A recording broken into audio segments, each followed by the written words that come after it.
Hallo! Willkommen im Piranha-Becken. Wir sind wieder die zwei Stooges von Piranha Bytes. Ich bin der Björn. Und die Jenny. So, wir wollen uns heute nochmal mit euch in Verbindung setzen über diesen Weg, über dieses Video, um so ein bisschen mehr Einblick in unsere Arbeit und so ein bisschen hinter die Kulissen gucken zu können, damit ihr seht, wer hinter diesem ganzen Kram steckt, den ihr vielleicht spielt, also unsere Spiele. Wir sind, die Piranhas hier sind verantwortlich für die Gothic-Reihe, für die Risen-Reihe und aktuell haben wir unser Spiel Elex auf den Markt gebracht. Und wir hatten letzte Mal, als wir uns unterhalten haben, haben wir gesprochen über im Grunde Vermarktung, ja, und über Twitch und YouTube und so weiter, so Let's Play im Grunde genommen, ja. Leute, die Spiele spielen Ja. oder auch unsere Spiele spielen. Richtig.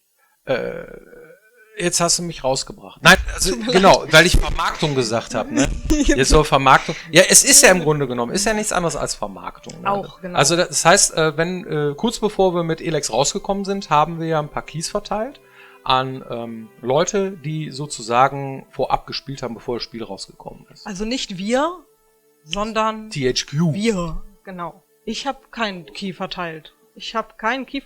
Aber ja. Ich habe Keys verteilt. Ja. Ja, ans EL Network. Und da gab's ein paar Jungs, die waren cool. Hedy, Invi und der UZ Chris, die haben von mir welche bekommen. Und die interessante Frage dabei ist ja, wir als Entwickler gucken uns ja unsere eigenen Spiele an, wie sie gespielt werden. Sehr gerne sogar. So, ne? Also das ist ja jetzt nicht so wie früher, dass es so eine Blackbox ist. Ne? Früher hat man sein Spiel in den Laden gestellt, da konntest du vielleicht noch bei Walmart gucken, irgendwie, wie Leute sich dann ein Spiel geguckt haben und es wieder hingestellt haben oder so. Mist, der kauft es nicht oder so ein Krempel. Aber heute ist das sehr viel gläserner, sehr viel durchsichtiger, das Ganze. Das heißt, du kannst sogar den Leuten beim Zocken wirklich zugucken, ja, und kannst dir angucken, ach, guck mal, an der Stelle, da hätten wir doch drauf achten können, und hier ist doch, der hat die Probleme, der hat's nicht gesehen, warum ist der da jetzt dran vorbeigelaufen? Also diese Effekte gibt es tatsächlich. So, und die erste Frage, die ist das denn geschäftsschädigend? Das heißt, dass Leute im Grunde genommen das Spiel zocken und sich nur angucken, aber dann nicht kaufen. Das ist ja, da haben wir ja eigentlich nichts von. Ja? Ich glaube, für Elex gab es sogar so einen Keymailer, ne? Da konnten sich Leute anmelden, irgendwie, die dann einen Key gekriegt haben, und irgendwelche Leute, die wir nicht kannten, vor allen Dingen sehr viele, in verschiedenen Ländern auch, haben dann nach Release Elex gezockt, und wir haben uns das angesehen auf YouTube und auf Twitch und haben damit viele Abende verbracht, Leuten beim Zocken zuzugucken. Spontan würde ich sagen, für uns, also Piranha Bytes, ist das nicht geschäftsschädigend. Glaube ich nicht. Beweisen kann man sowas ja immer sehr schlecht. Aber die Erfahrung, die wir gemacht haben beim Zuschauen, ist vor allen Dingen die, dass unser Spiel so groß ist, dass man es im Grunde genommen ja nicht an einem Abend durchzockt oder so, sondern dass es so viele verschiedene Möglichkeiten gibt, dieses Spiel zu spielen, dass die Spielerfahrung der einzelnen Spieler so unterschiedlich sein kann und dass man es auf unterschiedliche Arten und Weisen spielen kann, und auch nicht besonders weit kommt und man wirklich sehr, sehr lange einem Let's Play folgen müsste oder einem Streamer folgen müsste, um so ein Spiel sich komplett bis zum Ende durchzusehen, dass es für uns nicht so schlimm ist, wenn die Leute selbst vor Release schon anfangen, das zu zocken und anschließend weiterzocken. Also entweder die haben eh keinen Bock auf das Spiel, oder die bekommen Eindruck davon, bekommen Bock und kaufen sich's dann. Das wäre natürlich für uns der Idealfall. Oder es ist egal. Es gibt Spiele, die sind, weiß ich nicht, vielleicht nur 6 Stunden lang. Du spielst eine ganz bestimmte Geschichte, es gibt keinen Wiederspielwert. Für solche Spiele ist das bestimmt sehr viel schwieriger. Und für die Entwickler solcher Spiele, denn das ist uns vor ein paar Tagen erst passiert. Dann guckt man sich das an bei einem Streamer und denkt, ach, das ist ja spannend, cool, irgendwie, da sind die Credits. Och, muss ich jetzt aber selber nicht nochmal spielen, weil ich kenne ja jetzt schon alles. Mhm. Das ist bei unseren Spielen natürlich nicht so. Und das ist auch super linear ist. So wenn es auch super linear ist, richtig. Ja? Oder sowas, das heißt, je weniger linear das Spiel ist, desto weniger greift dieser Effekt. Und entsprechend ist das für uns also in unserem speziellen Fall mit unserem Open-World-Prinzip eigentlich gar nicht. Ne? Das heißt, die ersten paar Minuten, vielleicht die ersten 2 Stunden oder so, die wiederholen sich für jemanden, der sich das Spiel tatsächlich kauft. Aber danach ist das eigentlich Quatsch. Das Problem bei solchen Let's Plays oder so könnte sein, dass man halt die Story gespoilert bekommt. Ja? Dass man Sachen halt, irgendwelche Wendungen bekommt und so, und man weiß, worauf es hinausläuft und so. Oder vielleicht tatsächlich das Ende sich anguckt so, und dann sagt, gut, okay, jetzt habe ich das Ende gesehen, Mist, ich habe mich spoilern lassen. Das kann wohl passieren, aber das ist eigentlich, man guckt sich ja erstmal die ersten Folgen an, ne? Und guckt mal, ob das überhaupt für einen ist. Ne? Und meistens ist es auch so, dass es auch mit den Protagonisten steht oder fällt. Ich selber hatte die Ehre, den Gronkh beizuwohnen, noch bevor wir überhaupt irgendwie fertig waren mit dem Spiel. Ja. Wir hatten sowas wie, ich sage immer, das war der schwierigste Milestone, den wir hatten, ja, die Gronkh-Version zu bauen. Das heißt also, dass wir eingeladen worden sind zu Erik Range in sein kleines Studio in seinem Keller. Und dass er gesagt hat, okay, ich interessiere mich dafür, ich würde das gerne machen, können wir da nicht irgendwie zusammenkommen und so. Und wir natürlich, ja super, klar, das können sehr viele Leute sehen. Und deswegen habe ich mich dann neben ihm setzen dürfen, wie er dann unser Spiel zockt und so. Und viele machen das so, dass sie als Entwickler selber vorspielen und es kommentieren lassen von so einem Streamer, YouTuber oder sowas, ja. Aber wir haben uns gedacht, nee, das wollen wir nicht. Wir wollen schon, dass das authentisch rüberkommt, ja, dass der Erik das Ding tatsächlich spielt, selber spielt und auch von mir aus, auch wenn er über Bugs stolpert oder wenn irgendwelche komischen Situationen sind. Was ist da in der Ecke? Was ist das? Es leuchtet. Verdammt. Da in der Ecke, es leuchtet. Was sind diese Dinge? Grafikglitches würde ich das nennen. Sag doch einfach, das sind Bodenlampen der ehemaligen Zivilisation. Kaputte Polis kann man es auch nennen. Okay.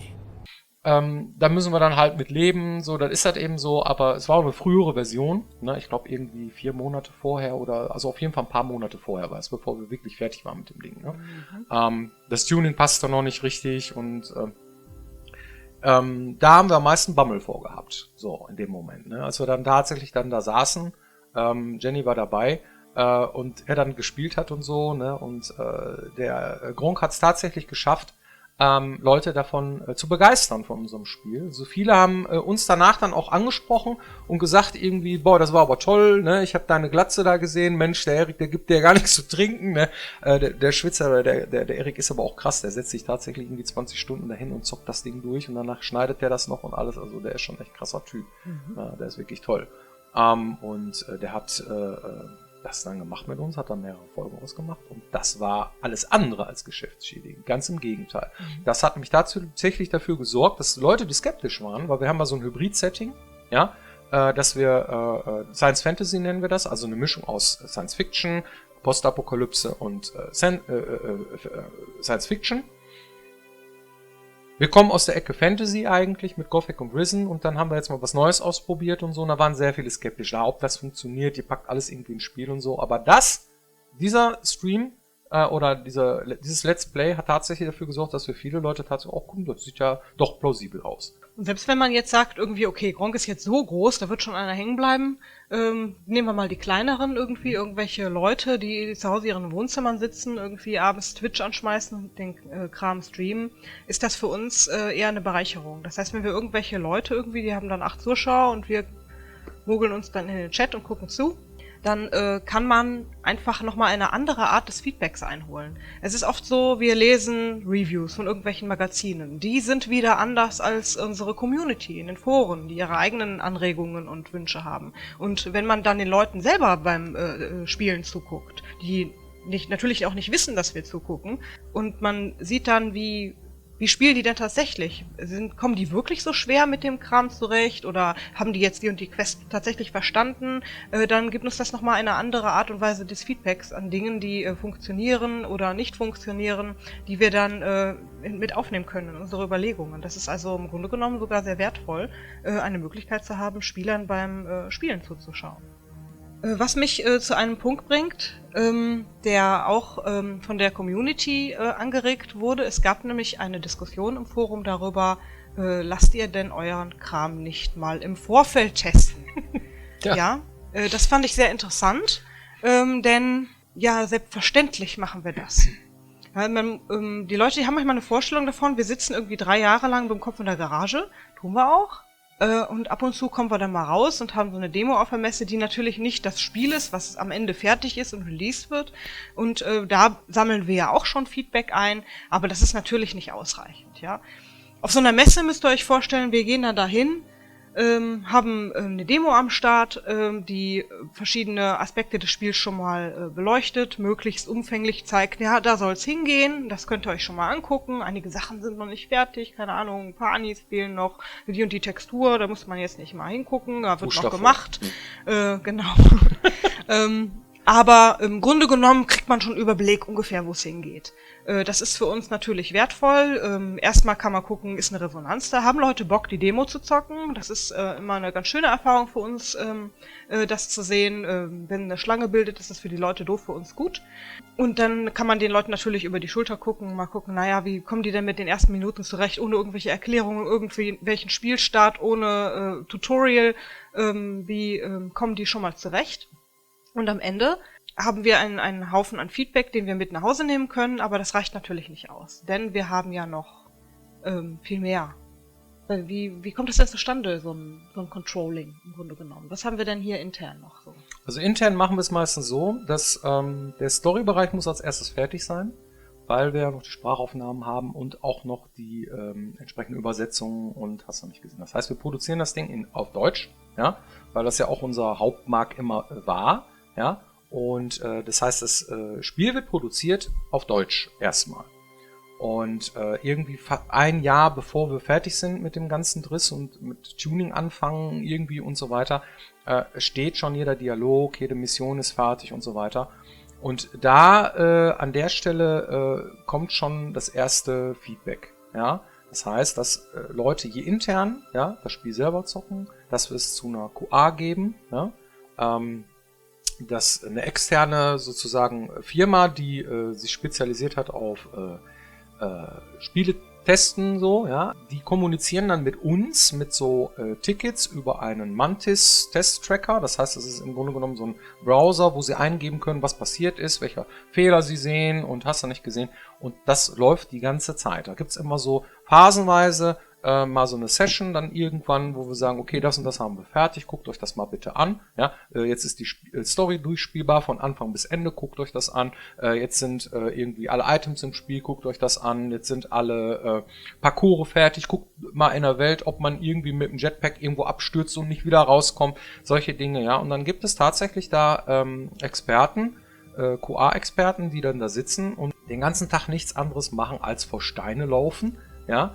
Und irgendwie in irgendwelche Löcher versuchen, sich reinzukronkeln, ja, mit dem Jetpack irgendwo ganz oben hinzufliegen, runterzufallen, was auch immer auszuprobieren. Ja. Bei so einem komplexen und großen Ding, wie Elex beispielsweise, ist das sehr schwierig, wirklich alles zu erfassen. Ja. Wir sind fortwährend dabei zu fixen, zu machen, zu tun, auch schon eigentlich schon ein Jahr lang macht man das so, mal immer wieder so, ja, aber es schleicht sich halt immer wieder irgendein blöder Fehler ein, den man dann am Anfang vielleicht nicht sieht oder der vielleicht nur irgendwie die Spitze des Eisberges ist von einem größeren Problem. Manchmal hat man auch Designentscheidungen getroffen, die man nochmal umwälzen muss. Da muss man Sachen umstellen. Dann sind Sachen, die gefixt worden sind, werden dann wieder eingerissen, weil sie völlig anders funktionieren und. Und da muss man halt das ist so eine Minimax-Aufgabe. Wie viel testet man, ja, und wie viel lässt man einfach erstmal fertig machen, so, also Unit-Testing von uns aus, bis man tatsächlich dann schlussendlich sagt, so, jetzt ist das Spiel fertig, jetzt kontrollieren wir alles und so. Und das ist alles immer sehr eng am Ende des Masterprozesses und so weiter. Da kommen ja auch noch Testen der Konsolenportierung dazu, irgendwelche Compliance-Tests, dass wir überhaupt von Sony als würdig erachtet werden, dass wir überhaupt auf deren Konsole entscheiden dürfen oder solche Dinge. Ja, die berühmten Submissions und solche Dinge. Das kann sich manchmal hinziehen. Da ist manchmal ein Bug drin, da ist manchmal ein Crash drin, den kannst du nicht reproduzieren. Den haben die anderen auf ihrer Konsole, den haben wir nicht. Ja, da müssen wir dann nochmal eine Runde einlegen. Dann haben wir irgendwie irgendein total seltenes Problem, dass einige Leute irgendwo in einer Gegend stehen, nicht mehr rauskommen und wir fragen uns, wie kommen die eigentlich dahin? Dann haben die eine Litanei an Sachen, die sie gemacht haben, aber das eigentlich Interessante war, sie sind dahin teleportiert, nachdem sie irgendwie mit dem linken Ohr einen Hebel umgelegt haben und währenddessen versucht haben, mit dem Typen zu labern. So völlig abstruse Dinge, die ganz, ganz selten vorkommen, das muss man dann rausfinden. Und da sitzen wir tatsächlich da wochenlang und tagelang, manchmal jagen wir einen Bug tagelang, ja, wochenlang. Und das wird hier gemacht, ja. Ziemlich exzessiv sogar. Klar, dass da immer das eine oder andere durchrutscht. Es kommt auch immer drauf an, welchen Anspruch man hat. Es muss rund sein. Ja? Es darf einen nicht beim Spielen stören. Und ja, wir übersehen auch den einen oder anderen Plotkiller mal, ne? Dass du sagst, boah, ich kann an der Stelle nicht weiterspielen. Was ist das denn für ein Scheiß? Ja? Aber was ist das denn nicht aufgefallen? Und wer ärgert sich am meisten darüber? Wir selber. Ne? Das heißt, also wir werden dann auch immer versuchen, das haben wir auch gemacht, in Patches oder in Updates irgendwie die Sachen so schnell wie möglich dann aus der Welt zu schaffen, wenn irgendwo irgendwas hakt oder kaputt ist. Ne? Es gibt also im Grunde genommen 4 verschiedene Möglichkeiten, wie wir immer wieder unsere Sachen, die wir designen oder tatsächlich auch entwickeln, testen. Das erste ist, wir testen unseren Kram selber. In der ganzen ersten Phase, in der erste Quest ins Spiel wandern, spielen wir gegenseitig unseren Kram, um zu gucken, ist der erstmal solide, funktioniert der grundsätzlich, sind da dicke Klopper drin und solche Sachen. Und nach dieser Phase holen wir uns Leute hierher zu Piranha Bytes, damit die das spielen können, die keine Ahnung haben, worum es geht. Weil wir kennen das Design, wir wissen schon, worum es geht. Ja. Uns fallen deshalb Dinge... Wir sind als Tester versaut. Ein bisschen, genau. Das heißt, wir sehen zwar grobe Fehler oder sowas, das sieht man natürlich sofort, aber so Kleinigkeiten, die man nicht weiß, wenn man das Spiel gar nicht kennt, oder wo Schwierigkeiten sind, wenn man das Spiel gar nicht kennt, die sehen wir dann irgendwann nicht mehr. Und da müssen halt Leute rein, die es nicht kennen, und die schleppen wir dann hier hin, und die sitzen dann tatsächlich hier für ein paar Wochen und zocken einfach unser Spiel und melden uns alles, was ihnen aufgefallen ist. Und wenn man etwas meldet, dann vollständig, so wie der Björn sagt. Das heißt, der Baum bei Greg fliegt in der Luft. Ja, ist jetzt nicht so wichtig, aber welcher Baum von den 20, die da stehen? Und Greg hat auch noch einen Tagesablauf, also bitte, mit Screenshot, mit Save Game, kriegt man einen Bug und dann kann man gucken, alles klar, genau dieser Baum fliegt in der Luft, setzt sich auf die Erde, fertig, einfacher Bug. Sowas würden wir einen C-Bug nennen, der ist nämlich fürs Durchspielen nicht so wichtig. Ein Plotkiller ist ein A-Bug, der ist sehr wichtig.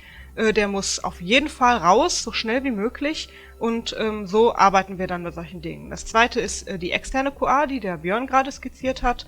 Und das vierte sind dann tatsächlich Fokusgruppentests. Das heißt, für spezielle Systeme lassen wir Gruppen an Spielern unser Spiel zocken. Es gibt zum Beispiel etwas, alles klar, wir sind jetzt mit einem bestimmten Teil oder mit einem bestimmten Gameplay fertig, und das geben wir dann an die Fokusgruppentests, und die zocken das dann und geben uns über dieses Feature im besonderen Feedback, damit wir es anschließend vielleicht nochmal abändern können oder verbessern können oder gucken, wo die Leute nicht klarkamen, und bauen das dann rein. Fokusgruppen. Was ist denn das? Also, Fokusgruppen bedeutet, dass man verschiedene Spielertypen einlädt.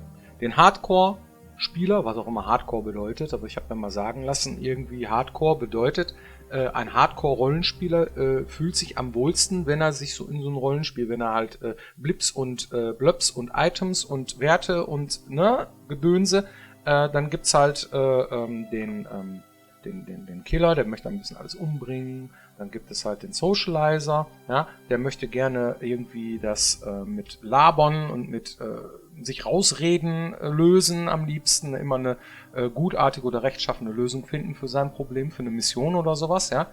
Und dann gibt's dann noch den Explorer, der möchte gerne am liebsten in jede Ecke und jeden Feuerlöscher sich angucken und so weiter.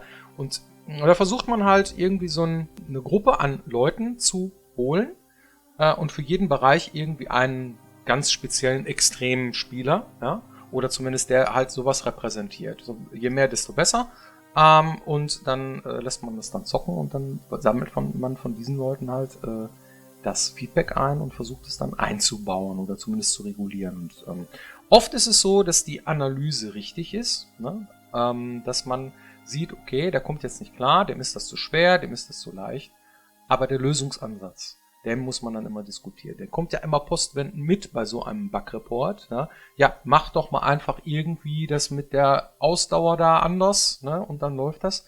Aber meistens haben irgendwelche Sachen, wenn man irgendwo was wegnimmt, ja, immer irgendwie einen Rattenschwanz, der dahinterher ist. So. Und dann, wenn man irgendwann so kurz vor Release steht, dann kann man bei einigen Sachen halt nur noch kosmetisch einwirken oder eben kleine Sachen ändern, ja, und hat dann eben das Problem, dass man nicht mehr grundsätzlich ans Design möchte, weil nämlich sehr viele Sachen dranhängen an dem ganzen Kampel. Ich fand das ganz schön. Ich hatte damals in der habe damals in der QA angefangen und dann sind mir auch verschiedene Dinge im Laufe der Zeit klar geworden. Zu Risen 1 war das, ne? Zu Risen 1, Ja. genau. Ich habe das ich glaube, ich habe dieses Spiel 30 Mal gespielt und Bugs reportet. Jedenfalls... das war auch unsere Mission, muss man dazu sagen. Richtig, nach Gothic 3. Gothic 3, dass wir da ein nahezu man gibt kein bugfreies Spiel, aber dass das zumindest grundsolide daherkommt und keine größeren Fehler hat. Ja, es gibt kein bugfreies Spiel, ist genau das richtige Stichwort. Darauf wollte ich hinaus. Ja. Das ist interessant und auch nicht so einfach zu verstehen. Man muss sich das mal vorstellen. Wir fangen an, irgendwie sehr früh zu fixen und Sachen zu machen. Und es waren dann auch immer noch andere Sachen ins Spiel. Und es werden Dinge vielleicht noch geändert und Features hinzugefügt und so weiter. Und dann verändert sich permanent das Spiel. An allen möglichen Fronten. Bis zum Ende. Und es gibt so ein Prinzip, das ich irgendwie verinnerlicht hatte zu der Zeit. Irgendwie, es gibt diese A, B und C Bugs, die ich vorhin erläutert hatte. Und irgendwann, wenn man fixt, dann fixt man, dann wird irgendwie der Baum, der schwebt, immer wichtiger. Dann wird der irgendwann als B-Bug deklariert, weil die Leute keine A-Bugs mehr finden. Was gut ist. Und irgendwann ist der schwebende Baum dann ein A-Bug. Weil er nicht irgendwie jetzt ganz furchtbar ist, sondern... weil es das Letzte ist, was noch auffällt, alles, was nicht richtig genau, richtig. Das heißt, wenn wir dann an so einer Stelle weiterfixen würden, und es gibt ja immer irgendwas, was man noch verändern und verbessern und vielleicht Features ändern könnte, dann fängt man irgendwann an, wieder Bugs einzubauen. Andere Bugs. Ja. Vielleicht baut man dann sogar wieder richtige A-Bugs ein. Und deswegen muss man immer... Was auch ständig passiert. Ja, da muss man ganz vorsichtig sein, irgendwann, auch beim Patchen, irgendwie, dass man nicht das Spiel kaputt patcht. Das kann einem nämlich passieren, insbesondere dann, wenn man so ein großes Spiel hat, mit so vielen verschiedenen Baustellen, die man haben kann. Und das heißt, wenn das Spiel weitestgehend bugfrei ist, ziemlich solide und die Leute finden erstmal nichts mehr, dann ist das ein super Zeitpunkt für einen Release. Ja. Auch dann, wenn den Spielern da draußen, das sind ja noch viel mehr als unsere Fokusgruppentests, dann auch noch Sachen auffallen. Dann sagt man, alles klar, Mensch, das hat die QA aber übersehen, das werden wir noch fixen und dann setzen wir uns irgendwie kurz vor Weihnachten hin und sagen, oh, das muss aber noch vor Weihnachten raus und hoffentlich schaffen wir das. Und Christmas Edition. Genau, dann bauen wir halt noch ein Patch, dass die Leute dann über Weihnachten vernünftig das Spiel zocken können, ohne dass irgendwie... Leute, da sind wir selber mit gemeint, ja? Dass das Team selber dazu angehalten wird, das Ding mit nach Hause zu nehmen. Deswegen Christmas Edition, das nennen wir immer scherzhafterweise so, wenn es so eine Version gibt, dass das Spiel fast fertig ist, ja, oder zumindest in den Grundzügen gut funktioniert, dann sammeln wir auch intern sehr viel Feedback ein, um sehr viele Sachen rauszulutschen. Und oft ist das interne Feedback unheimlich wertvoll. Ja. Und vor allem ist es auch direkt, weil man muss sich vorstellen, wenn man tatsächlich professionell so ein Spiel testet und immer wieder, dann wird man auch irgendwann betriebsblind.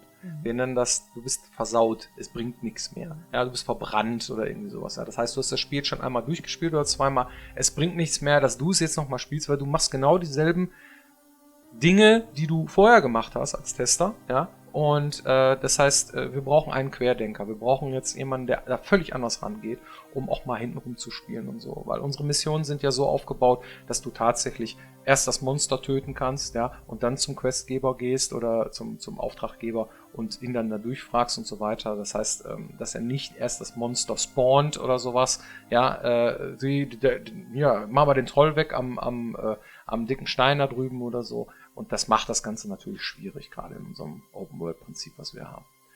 Ja, gut. Ich glaube, wir sind durch für heute. Ja, und haben eine ganze Menge beleuchtet. Schickt uns eure Anregungen und Wünsche, worauf wir uns hier beziehen sollen oder ob wir vielleicht irgendwie noch was anderes machen sollen. Wir werden das gerne berücksichtigen. Ansonsten sehen wir uns hoffentlich bald wieder. Bis zum nächsten Mal. Bis bald. Dann machen wir die Fliegenpötsche. Piranha Becken die dritte.